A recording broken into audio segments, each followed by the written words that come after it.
नमस्कार, जय हिंद, जय भारत। चलिए मेरे सभी स्टूडेंट्स आरसी सिंह चैनल में आपका बहुत बहुत स्वागत है।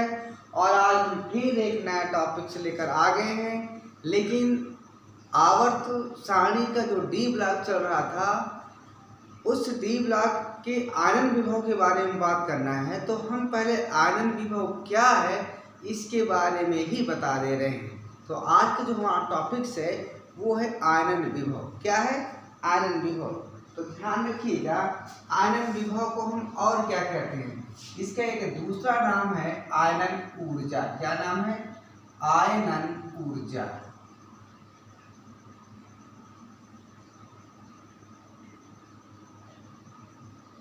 ये दूसरा इसका नाम है। इसी को हम और क्या कह सकते हैं? आयनन विभव। क्या कह सकते हैं? आयनन विभव कह सकते हैं या कहते हैं आयनन विभव। ठीक है। अब अंग्रेजी में इसको क्या कहते हैं? आयोनाइजेशन। इसको अंग्रेजी में क्या कहते हैं भैया? देखिए, इसको अंग्रेजी में कहते हैं आयोनाइजेशन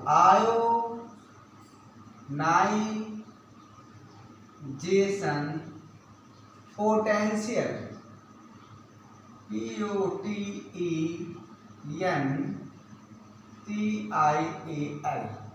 आयोनाइजेशन पोटेंशियल।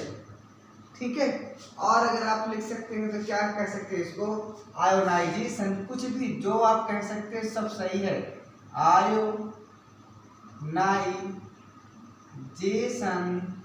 एनर्जी कह सकते हैं। क्या कह सकते हैं? एनर्जी। तो इसका नाम क्या हो गया? शॉर्टकट में हम इसको क्या कहते हैं भैया? शॉर्टकट में हम इसको कहते हैं आईपी। क्या कहते हैं? आईपी।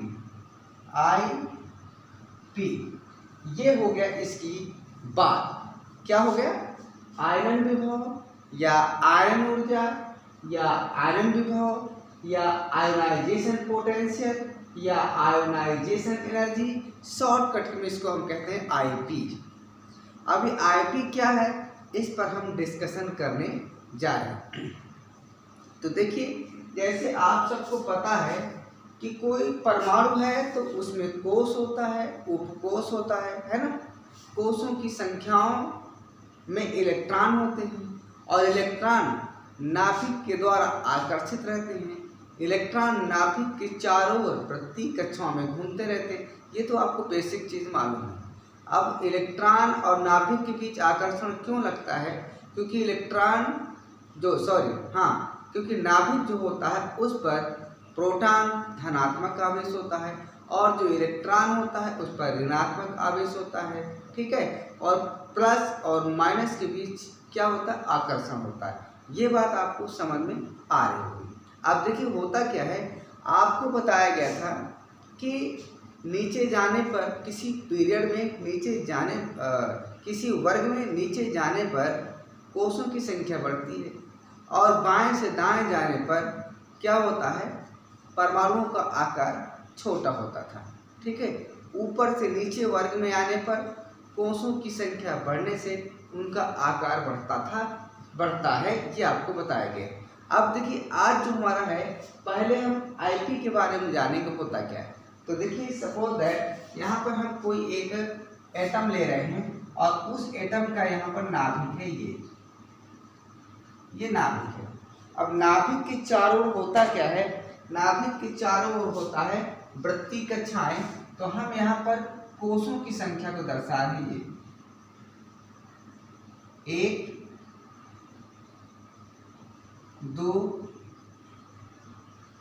3, ये कोशों की संख्या हो गई। ठीक है। अब यहाँ पर ध्यान आपको ये रखना है कि कोशों पर इलेक्ट्रॉन होते हैं। तो मान लो इस कोश में यहाँ पर एक इलेक्ट्रॉन है आपका। ये मान लीजिए यहाँ पर क्या हो गया भाई? यहाँ भी इलेक्ट्रॉन है।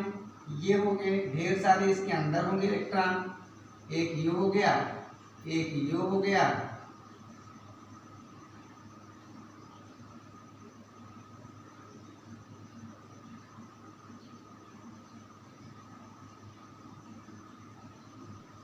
ठीक है।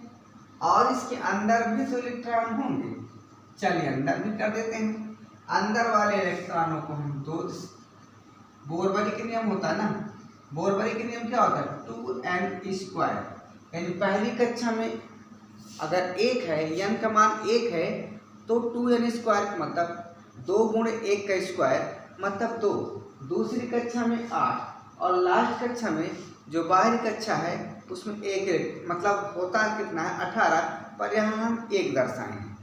तो देखिए बाहरी कक्षा कहने का मतलब है सबसे बाहर जो कक्षा होती है उसकी बात करेंगे। तो अगर इस बाहरी कक्षा में से 1 इलेक्ट्रॉन आप निकाल दो, इस बाहरी कक्षा में से 1 इलेक्ट्रॉन आप निकाल दो, अब निकालने में एनर्जी लगेगी। क्यों एनर्जी लगेगी? क्योंकि नाभिक और बाह्यतम कोश में उपस्थित इलेक्ट्रॉन के बीच प्रभावी नाभिकीय आवेश करता है, जेप काम करता है। जेप क्या करता है? इस बाह्यतम इलेक्ट्रॉन को छोड़ना नहीं चाहता है। जेप क्या करता है? इस बाह्यतम इलेक्ट्रॉन को छोड़ना नहीं चाहता है। तो अगर इस बाह्यतम इलेक्ट्रॉन को हमें इस नाभिक से दूर ले जाना है, इसको चुरा कर ले जाना है, इसका अपहरण करके ले जाना है, तो कुछ ना कुछ कर बल छल तो लगाना पड़ेगा। यह आपको तो पता होगा भाई, जब चोरी करना है या किसी को छल करके ले जाना है तो क्या करेंगे? कुछ ना कुछ बल लगाएंगे। अरे बल का मतलब एनर्जी है, और क्या है। तो अगर इस बाहरी कोश में उपस्थित इलेक्ट्रॉन को हम निकाल लें तो जितना निकालने में हमने ऊर्जा व्यय किया वही ऊर्जा क्या कहलाती है? आयनन विभव। बात समझ में आएगा? बाह्यतम कोश में उपस्थित इलेक्ट्रॉन को निकालने, किसी परमाणु के बाह्यतम कोश में से एक इलेक्ट्रॉन को निकालने में जितनी एनर्जी लगती है, जितनी ऊर्जा लगती है, उस ऊर्जा को उस परमाणु का आयनन विभव कहते हैं। बात समझ में आई? चलिए अब मान लीजिए, अब थोड़ी सी यहाँ बात समझिए। अगर ये परिभाषा लिख दिए तो सही तो है लेकिन पूरी तरह से सही नहीं। अब क्यों नहीं सही? देखिए, अच्छा इसको एक बात और समझ लीजिए पहले कि यहाँ आयनन विभव क्या कहते हैं। मान लीजिए यहाँ पर कोई परमाणु है M, ठीक है। इसमें से जब हम एक इलेक्ट्रॉन निकाल लेंगे तो यहाँ M+ बनेगा, यहाँ इलेक्ट्रॉन निकल गया, ठीक है। तो जब हम एक इलेक्ट्रॉन निकाल लिए तो धनायन बन गया। क्या बन गया? आयन बन गया। कैसा आयन है? धनायन। तो आप इसको कह सकते हैं कि एक धनायन बनने में जो ऊर्जा लगती है या एक आयन बनाने में परमाणु को एक आयन के रूप में चेंज करने के लिए जो ऊर्जा हम लगाते हैं वही ऊर्जा क्या कहलाती है? आयनन ऊर्जा। अब यहाँ आयन बना, परमाणु से आयन बना, तो हम इसको क्या कहेंगे? आयनन विभव। आयन बनाने में जो ऊर्जा लगती है उसको हम कहते हैं आयनन विभव। IP, ionization potential. क्लियर? अब देखिए, ये तो हो गई बात इसी। लेकिन अगर सिंपल हम इतना कहते हैं कि बाह्यतम कोश में उपस्थित इलेक्ट्रॉन को बाहर निकालने के लिए जो एनर्जी लगती है वह उस परमाणु का आयनन विभव कहलाता है, तो ये परिभाषा पूरी तरह से सही नहीं है। इसलिए मेरे प्यारे बच्चों आप ध्यान दीजिएगा मैं जो बताने जा रहा हूँ। जैसे मान लीजिए होता क्या है कि यहाँ पर दो परमाणु हैं, सॉरी एक अणु है, और वो जो अणु है वह दो परमाणुओं से मिलकर के बना है, A और B से। तो शुरू में अगर हम इसको एनर्जी दे रहे हैं, अगर हम यहाँ एनर्जी दे रहे हैं, मान लीजिए हम एनर्जी 300 जूल दे रहे हैं। सपोज दैट हमने 300 एनर्जी दिया, 300 जूल एनर्जी दिया, तो 300 में क्या होगा कि पहले इसका टेम्परेचर बढ़ेगा, और टेम्परेचर बढ़ेगा तो हो सकता है इसको अलग अलग होना पड़े। अभी इलेक्ट्रॉन निकला नहीं, ध्यान रखिएगा, अभी A में से इलेक्ट्रॉन निकला नहीं। हमने इसको 300 जूल एनर्जी दिया और 300 जूल में से कुछ जूल खर्च हो गया इनको अलग करने में। जब ये अलग हो गए दोनों, जब ये अलग अलग हो गए तो मान लो इनको अलग अलग करने में कितना एनर्जी खर्च हुआ।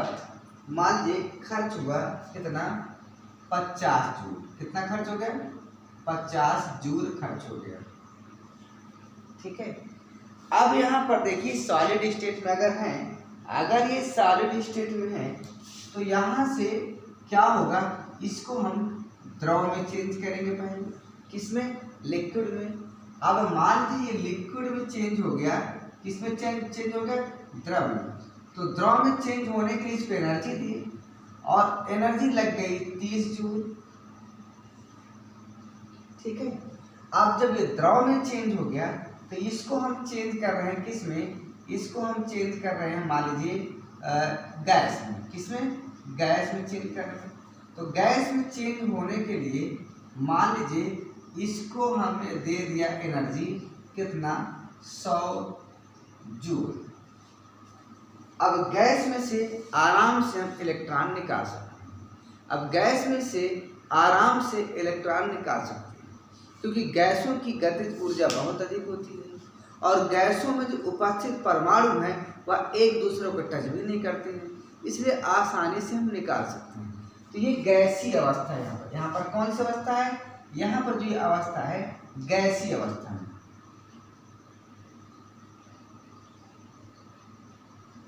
ठीक है, तो कुल मिलाकर के कितना खर्च हुआ, यानी इलेक्ट्रॉन निकालने के पहले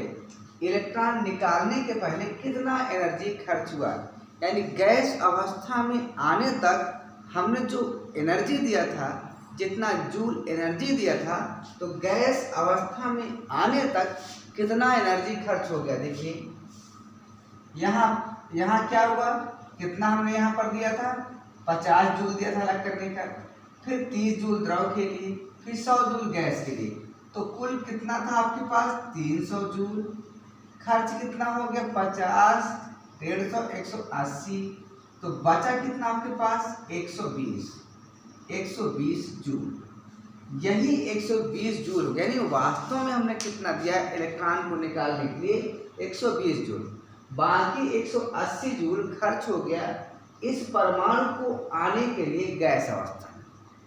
तो महत्वपूर्ण बात ये है कि अगर हम यहीं से, अगर फैक्ट में, हकीकत में, वास्तविकता में इसका एक्चुअल वैल्यू निकालना चाहते हैं, आयरन भी होगा, कोई परमाणु है उसका एक्चुअल वैल्यू निकालना चाहते हैं, तो हम गैस अवस्था में पहले जाएंगे। अर्थात उस परमाणु की गैस अवस्था में हम एनर्जी दे दें, इलेक्ट्रॉन निकल आएगा आसानी से। तो गैस अवस्था में जो हम एनर्जी देंगे, जो हम ऊर्जा देंगे, वही ऊर्जा हो जाती है हकीकत में आयरन ऊर्जा। बात समझ में आई। अब इसीलिए यहाँ पर एक शब्द यूज किया जाता है आइसोलेटेड गैसीय, यानी विलगित गैसीय परमाणु। आइसोलेटेड गैसेस एटम, विलगित गैसीय परमाणु।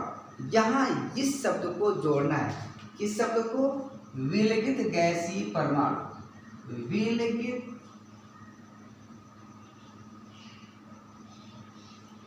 गैसीय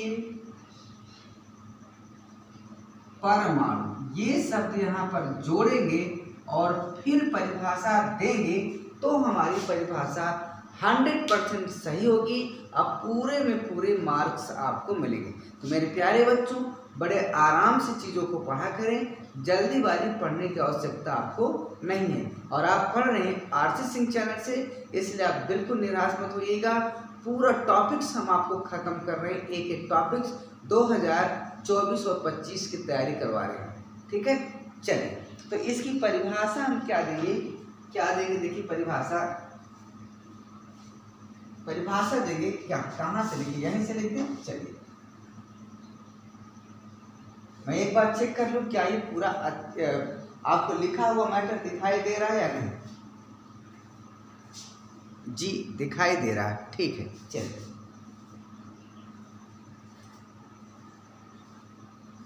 किसी विलिखित गैसीय परमाणु,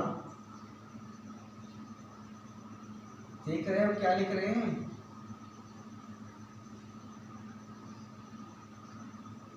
किसी विलिखित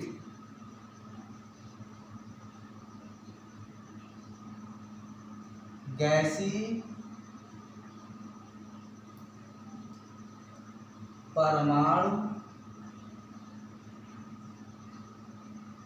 किसी विलिखित गैसीय परमाणु के बाह्यतम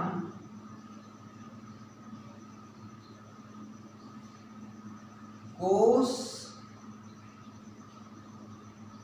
में से एक इलेक्ट्रॉन को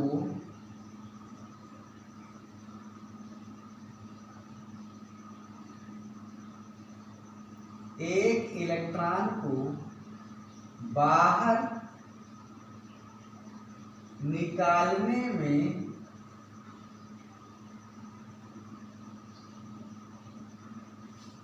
निकालने में जितनी ऊर्जा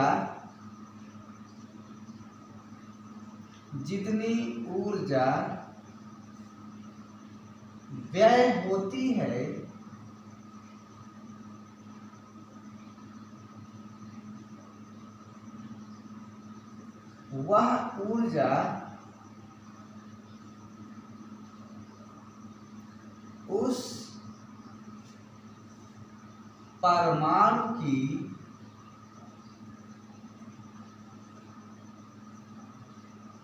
वह ऊर्जा उस परमाणु की आयनन ऊर्जा कहलाती है।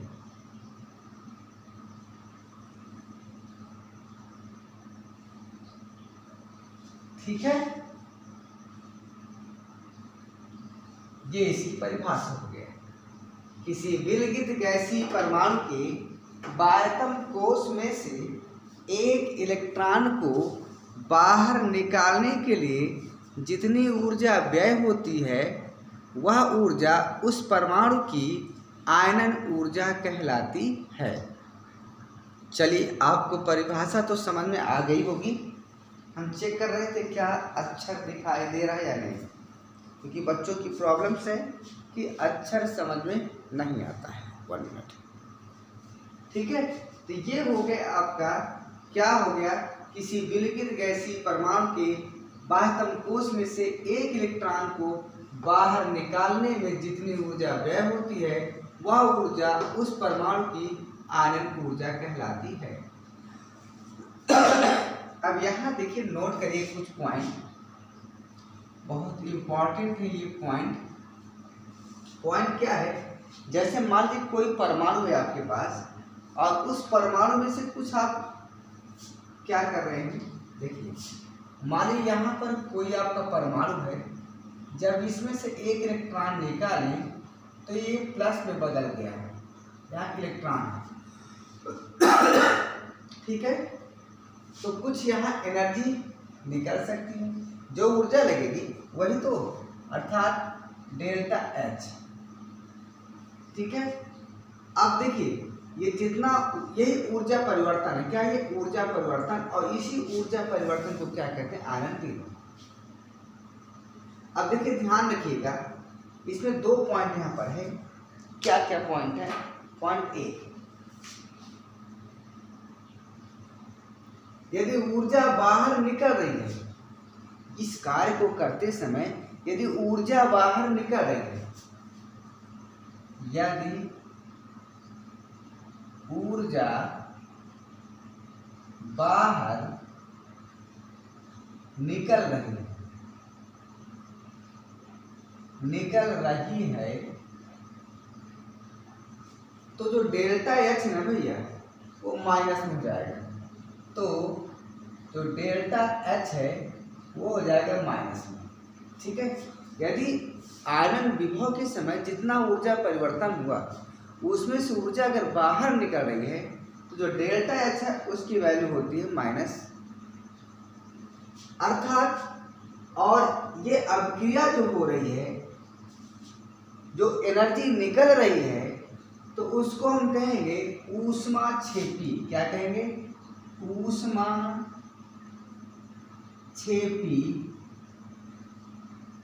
अभिक्रिया, ऊष्माक्षेपी रिएक्शन।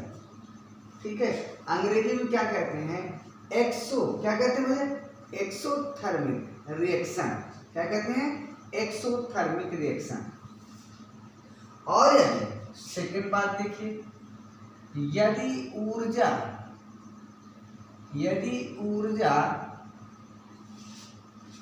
देनी पड़ती है, यदि ऊर्जा देनी पड़ती है, यानी उस अभिक्रिया में ऊर्जा लगानी पड़ती है, तो डेल्टा H बराबर हो जाएगा पॉजिटिव।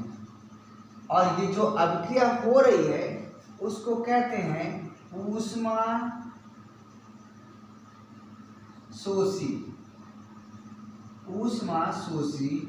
Reaction,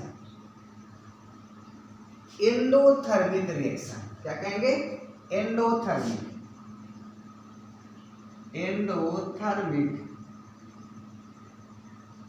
reaction. यहाँ क्या था? एक्सोथर्मिक रिएक्शन था। ये बात आपको समझ में आनी चाहिए। यानी कुल मिलाकर यदि ऊर्जा बाहर निकल रही है, ऊर्जा रिलीज हो रही है, तो वहां पर होती है क्या? ऊष्माक्षेपी अभिक्रिया। और यदि ऊर्जा हमको देनी पड़ती उसमें, तो वो होता ऊष्माशोषी अभिक्रिया। ऊष्माशोषी मतलब ऊष्मा को सोखने वाली। हम लोग कहते हैं बहुत ही सोखत है। जैसे कहीं पानी हम सींच रहे खेत में ना, और पानी ज़्यादा लग रहा है, आगे बढ़ ही नहीं रहा, तो कहते हैं आप खेत है, आप बहुत पानी सोख रहा है, यानी पानी का एनर्जी है, तो पानी सुखा रहा है, हम उसमें पानी लगा रहे हैं, पानी सोखता चला जा रहा है, तो मतलब पानी ज़्यादा लग रहा है, मतलब एनर्जी ज़्यादा लग रही है। तो अगर एनर्जी लग रहा है तो मतलब सोख रहा है, मतलब जो भी अभिक्रिया है वो ऊष्मा सुखाने वाली है, अर्थात ऊष्मा शोषी अभिक्रिया है। और यदि ऊष्मा निकल रही है तो ऊष्माक्षेपी है। चलिए, यहाँ तक आपको क्लियर होना चाहिए। अब देखिए, यहाँ जो कंसेप्ट की बात है, कुछ जानकारियाँ बहुत ही महत्वपूर्ण हैं। तो उन महत्वपूर्ण जानकारी में पहली जो जानकारी ये नंबर 1, यहीं से लिखते हैं। पहला, जैसे मान लीजिए कोई आपके पास परमाणु है, कोई परमाणु है M, और उसमें से क्या किया हमने? एक इलेक्ट्रॉन निकाल दिया, तो यहाँ M+ बन गया, इलेक्ट्रॉन निकल गए। और जो IP है, आयोनाइजेशन पोटेंशियल है, उसकी वैल्यू मान लीजिए कुछ है, उसकी वैल्यू मान लीजिए कुछ है। अब क्या है जो आप मान सकते हैं? मान लीजिए वो 1 है। हम कहते हैं चलो M+ से एक इलेक्ट्रॉन फिर निकालें। तो अब हम M+ से जब हम इलेक्ट्रॉन निकालेंगे तो होगा क्या? M++ में कन्वर्ट होगा, यहाँ इलेक्ट्रॉन निकलेगा। तो अब मान लीजिए IP है आपका 2। अभी भी हमारा पेट नहीं भरा, अभी भी हमारा मन नहीं माना, तो हमने कहा चलो M++ से एक इलेक्ट्रॉन निकालते हैं और IP देखते हैं, चेक करते हैं। तो यहाँ से जब आप M++ से इलेक्ट्रॉन निकालेंगे तो यहाँ M+++ बनेगा और यहाँ इलेक्ट्रॉन निकलेगा, और यहाँ पर जो IP की वैल्यू आई मान लीजिए देखा गया वो 3 है। क्वेश्चन हमारा ये है कौन सी IP की वैल्यू ज़्यादा है। क्वेश्चन हमारा ये है कौन सी IP की वैल्यू ज़्यादा है। IP first, IP second, IP third, कौन सी वैल्यू ज़्यादा है? तो ध्यान रखिएगा, अगर हम इलेक्ट्रॉन निकाल रहे हैं तो कोषों की संख्या घट भी सकती है। मान लीजिए इतना बड़ा कोई टुकड़ा था, उसमें से इलेक्ट्रॉन निकाली, आराम से निकल आया, छोटा हो गया, उस छोटे से टुकड़े को और तोड़ो और छोटा हो गया, फिर उस छोटे टुकड़े को और तोड़ो और छोटा हो गया। यानी जितना यानी अब बल बढ़ता चला जाएगा। कोई लकड़ियाँ ले लीजिए, एक लाठी ले लीजिए, लाठी को बीच से तोड़िए, ऐसे खट से पैर में मारे टूट जाएगा। अब ठीक है, कुछ बल लगा, कुछ ऊर्जा लगी, अब टूटे हुए भाग को पुनः तोड़ो तो टूटेगा, लेकिन थोड़ी सी ज़्यादा एनर्जी लगानी पड़ेगी। अब ज़्यादा एनर्जी लगाना पड़ेगा तो आईपी ज़्यादा हो गया। अब टूटे हुए खंड से टूटे हुए खंड को फिर तोड़ो तो अब और ज़्यादा एनर्जी लगानी पड़ेगी। यानी कोई वस्तु जितना छोटा होता चला जाएगा उसको तोड़ना उतना ही मुश्किल हो जाएगा। मतलब तोड़ने के लिए और ज़्यादा एनर्जी लगाना पड़ेगा। तो जैसे जैसे बाह्यतम कोश खत्म होते जाएंगे, मतलब इलेक्ट्रॉन खत्म बाहरी कोश में, जैसे यहाँ पर था एक इलेक्ट्रॉन खत्म तो एक कोश गायब हो गया, परमाणु का आकार छोटा हो गया। तो जैसे जैसे कोई पदार्थ या कोई परमाणु या कोई वस्तु छोटा होता चला जाएगा तो उसको तोड़ने में ज़्यादा एनर्जी लगेगी, और ज़्यादा एनर्जी लगेगी तो इसका मतलब उसका आईपी ज़्यादा। मतलब स्पष्ट है कि यहाँ पर IP3 की वैल्यू ज़्यादा होगी, उससे कम IP2 की होगी, और सबसे कम होगा IP1 की। यानी आनंद विभव फर्स्ट सबसे कम होता है, आनंद विभव फर्स्ट से ज़्यादा आनंद विभव सेकंड होता है, फिर आनंद विभव सेकंड से ज़्यादा आनंद विभव थर्ड का होता है। क्लियर? चलिए, तो पहली कंसेप्ट ये हो गई। सेकंड कंसेप्ट क्या है, यहाँ पर देखिए सेकंड क्या है, जो सेकंड बताने जा रहे हैं उसी का उल्टा है जस्ट। यहाँ तो हमने आयन के रूप में चेंज किया। तो जैसे मान लीजिए, ध्यान रखिएगा, यहाँ पर कोई परमाणु है, यहाँ पर कोई परमाणु ये है, और यहाँ पर एक दूसरा परमाणु है जो बहुत बड़ा है। किसकी एनर्जी ज़्यादा होगी? किस इलेक्ट्रॉन में से निकालने में एनर्जी ज़्यादा लगेगी? यहाँ पर मान लीजिए इलेक्ट्रॉन ये है आपका, यहाँ पर मान लीजिए इलेक्ट्रॉन ये है आपका। ध्यान दीजिएगा, ठीक है। ये अब देखिए, जो इलेक्ट्रॉन नाभिक के जितने करीब होता है, नाभिक उससे उतना ही प्रेम करता है, उसको उतना ही पास जकड़ लेता है।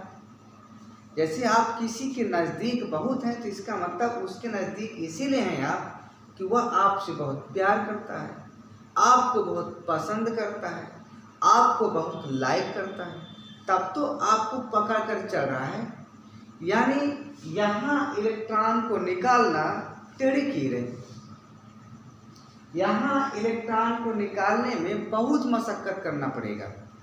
यह नाभिक इस इलेक्ट्रॉन को निकलने नहीं देगा, क्योंकि यह बहुत ही क्लोज है उसका।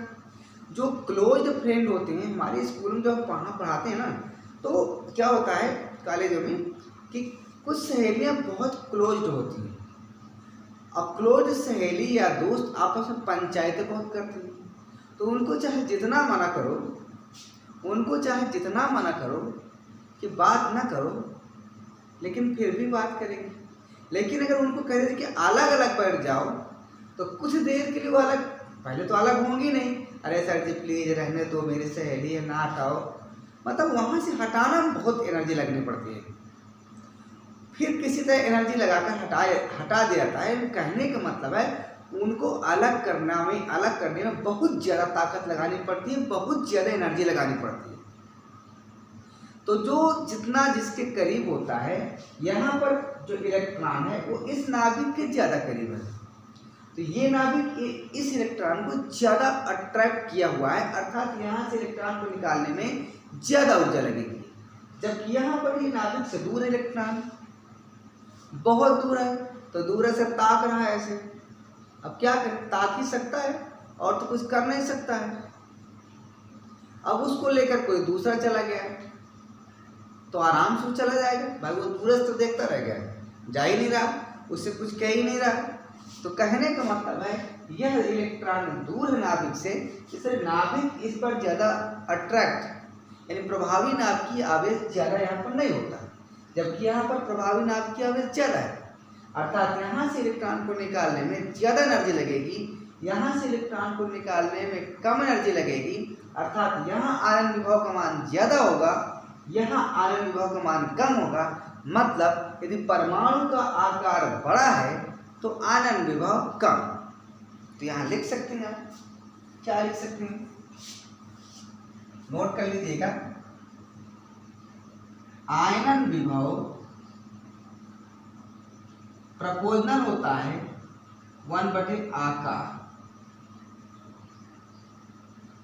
ठीक है, यदि आकार बड़ा होगा तो आयनन विभव कम होगा, और आकार छोटा होगा तो आयनन विभव ज्यादा हो गया। दूसरा जानकारी ये। तीसरी जानकारी और देखिए, तीसरी जानकारी हमारे पास ये है। तीसरी जानकारी क्या है कि इलेक्ट्रॉनिक विन्यास। क्या है? इलेक्ट्रॉनिक विन्यास।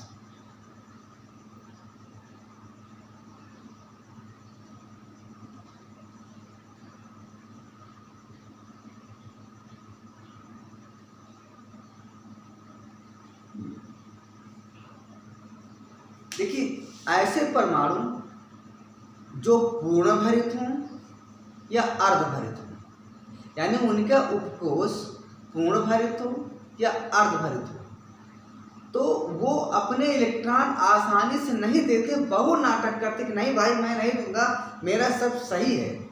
वैसे भी जिसका सब सही होता है, जिसका बना ठाना होता है, वो किसी को सहारा भी नहीं देता है, अपनी वस्तुओं को देता भी नहीं है। अब उसको क्या जरूरत है किसी को, भाई कोई बोले या ना बोले, कोई उससे व्यवहार बनाए या ना बनाए, वो तो पूर्ण संपन्न है, तो उसको किसी दूसरे की जरूरत नहीं है। इसलिए वहां से कुछ निकालने में बहुत ज्यादा एनर्जी लगानी पड़ती है। जैसे मान लीजिए कि आप देखेंगे यहाँ पर ये यस में 2 हो, पी में 6 हो, डी में 5 हो, यस में 1, पी में 3, डी में 5। अगर ऐसा केसेस कहीं है तो ये अर्धपूरित है। क्या है? अर्धपूरित।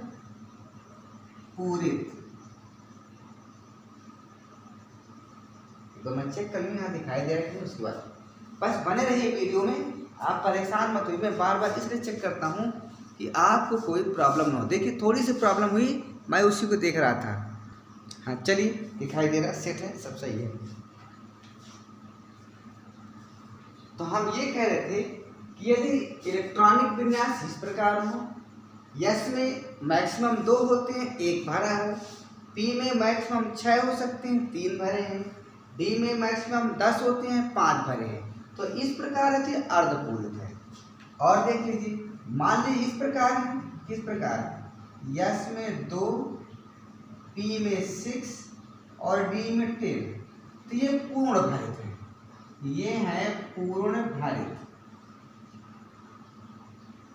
अगर ऐसा केसेस है इलेक्ट्रॉनिक विन्यास का, तो फिर वहां पर आयनन विभव का मान ज्यादा हो जाता है, क्योंकि ये जो होते हैं इस प्रकार के इलेक्ट्रॉनिक विन्यास वाले परमाणु, वो अपने इलेक्ट्रॉन को आसानी से नहीं निकलने देते, अर्थात अपने इलेक्ट्रॉन को पकड़े रहते हैं।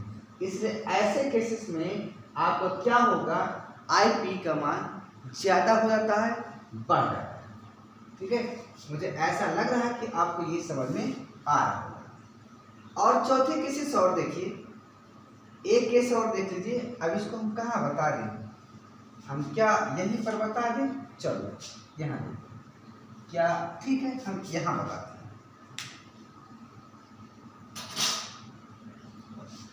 इसको हम यहाँ लिख के दे रहे हैं, यहाँ पर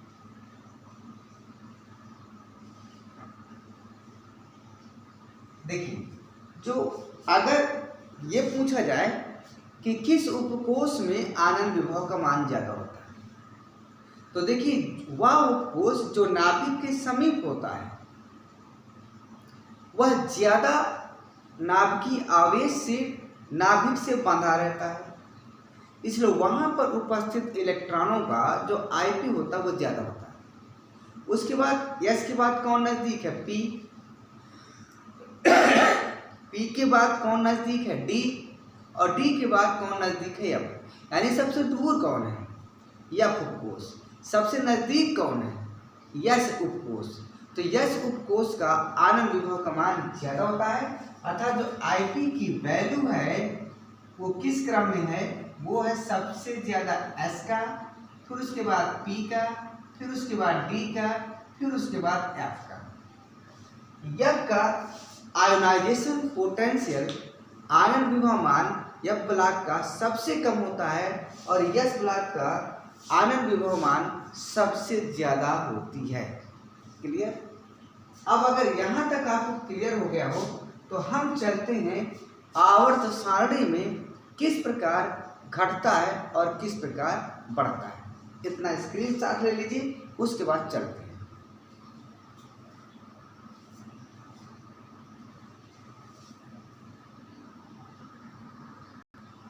चलिए देखते हैं आप सबको आवर्त सारणी में। देखिए आवर्त सारणी में क्या होता है, आप पहले यहाँ देखिए क्या देखेंगे, वर्ग में। आप वर्ग में जब ऊपर से नीचे आते हैं, यहाँ क्या वर्ग, ध्यान रखिए ये वर्ग।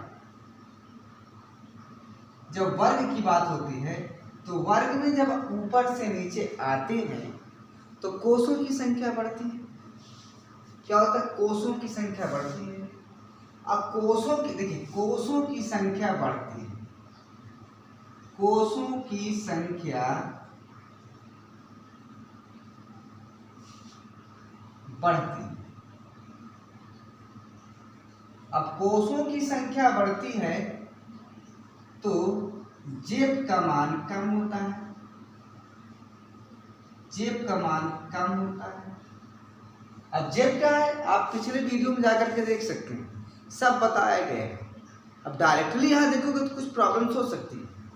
अब जेब का मान कम होगा तो मतलब नाभिक बाह्यतम इलेक्ट्रॉन पर कम बल लगाएगा, ठीक है, कम बल लगाएगा। अब बाह्यतम इलेक्ट्रॉन पर बल अगर कम लगाए तो हम आसानी से कम बल के द्वारा, कम ऊर्जा के द्वारा निकाल सकते हैं। मतलब जेब कम हुआ तो आईपी कम हुआ, और जेब कम से, जेब के कम से कम होने से आईपी कम, ठीक है। यानी यहां एक आपका रूल्स बन गया। क्या बन गया? क्या बन गया? देखिए जेब के कम होने से आईपी कम होता है ना। तो यहां एक बन गया जेब प्रोपोर्शनल आईपी, या हम चूंकि यहां लिख देते हैं ऐसे, 1 मिनट। आईपी की बात तो ऐसे लिखेंगे, आईपी प्रोपोर्शनल जेब। एक सूत्र तो ये बन गया, ठीक है। और यहां देखिए, यहां क्या होता है, आईपी है ना, कोषों की संख्या बढ़ गई तो जेब का मान कम हो गया, जेब का मान कम हुआ तो आईपी कम हो गया, यानी आईपी प्रोपोर्शनल है जेब के। दूसरी बात देखिए, यानी अगर कोष बढ़ गया तो आईपी कम हो जाएगा, और कोष की संख्या अगर घट गई, कोष की संख्या अगर घट गई तो आईपी का मान ज़्यादा हो गया। आकार अगर छोटा हो गया तो आईपी का मान ज़्यादा। सेकंड है आपका आईपी प्रोपोर्शनल 1/, आकार, ये ठीक है। तो आईपी किसके प्रोपोर्शनल है? आकार के। अगर आकार कम आईपी ज्यादा, आकार बड़ा आईपी कम, जेब का मान कम आईपी कम, जेब का मान ज्यादा आईपी कम। चलिए अब देखिए आवर्त की बात। देखिए अगर आप आवर्त की बात कर रहे हैं तो आवर्त ऐसा है, ये आवर्त है आपका, ठीक है। अब आवर्त में क्या होता है, बाएं से दाएं जाने पर कोषों की संख्या तो वही रहती है, बाएं से दाएं जाने पर, बाएं से दाएं जाने पर क्या होता है, कोषों की संख्या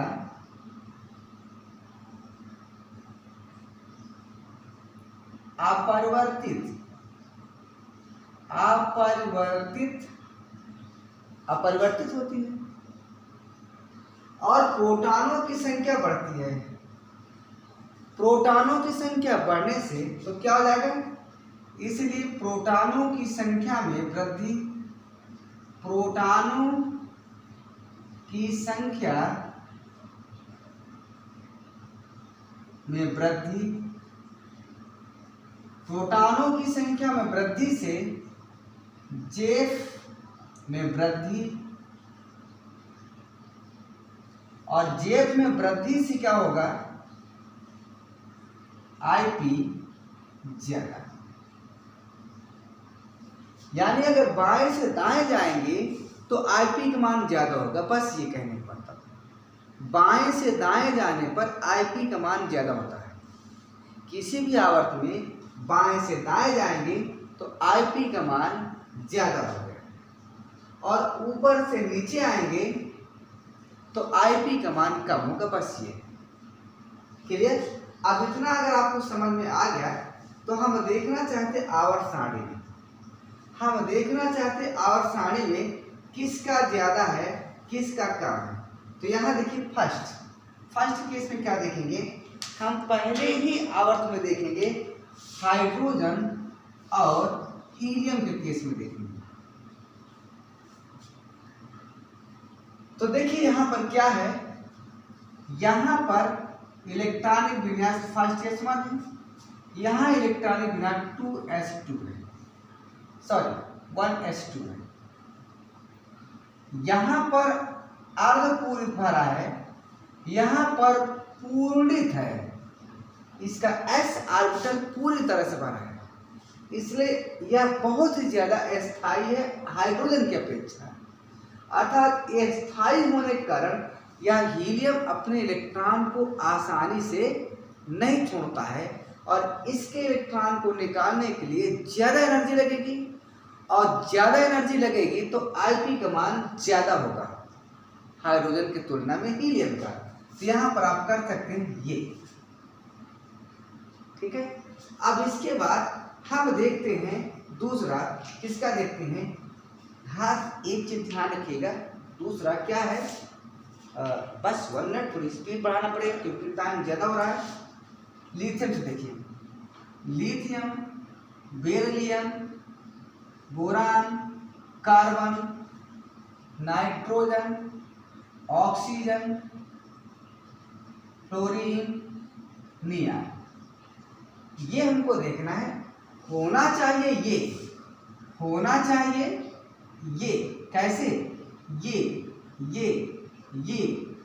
होना चाहिए रूल के अनुसार आईपी का मान, इसके लिए आईपी के लिए।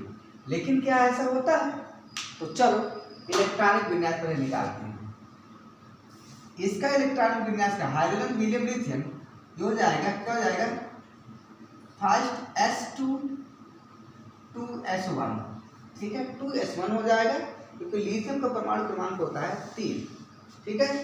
यहाँ पर क्या हो जाएगा, first S2 2s2, first S2 2s2 2p1, 5 होता है इसका, 3 4 5, यहाँ 6 होता है। ये फर्स्ट S2 2s2 2p2 हो गया। यहाँ पर फर्स्ट S2 2s2 2p3, यहाँ क्या जाएगा, फर्स्ट S2 2s2 2p4।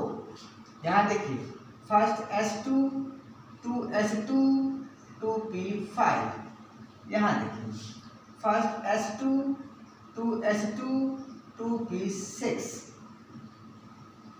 ये हो गया। अब यहाँ देखिए बहुत इंपॉर्टेंट चीज़ है, बस 2 मिनट के लिए और बस। यहाँ पर क्या है, वीडियो को धैर्य धारण करके देखिए, बहुत इंपॉर्टेंट चीज़ें हैं। अगर एक बात सुन लीजिए, अगर आपको अच्छा लगा तो शेयर जरूर करिए भाई साहब, क्योंकि हमें बहुत आपकी ज़रूरत है। ठीक है, चलिए यहाँ देखिए, यहाँ पर क्या है, पूर्ण भरी है। जो बेरिलियम है ये वाला, ये पूरी तरह से भरा हुआ है इसकी कक्षा। और यहाँ नाइट्रोजन देखिए, यह भी पूरी तरह से भरा अर्धपूरित है, बाकी तो कहीं पूरित है नहीं। यहाँ P1 है, ठीक है, यहाँ S1 खाली, और यहाँ पर देखिए खाली, यहाँ पर खाली, यहाँ पर ये नियॉन, ये तो सब भरा हुआ है। तो देखिए होता क्या है कि जो आपका बेरिलियम है बोरान से कम होना चाहिए, लेकिन होता क्या है, ये बेरिलियम का जो आयनन विभव का मान होता है वो होता है किससे ज़्यादा हो जाता है, इस बोरान से ज़्यादा होता है, और उठकर ये यहाँ आ जाता है।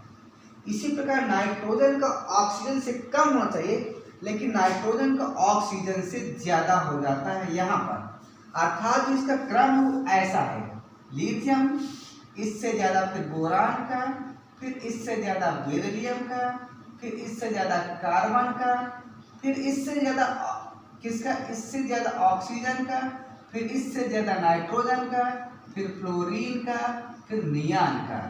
ये हो गया क्रम, बढ़ता क्रम आईपी के लिए। इसको ध्यान रखिएगा, इसको मैं दूसरे कलर से लिख दूं, नहीं तो फिर आप कहेंगे क्या सर जी लिख रहे हैं, कुछ समझ में नहीं आता है।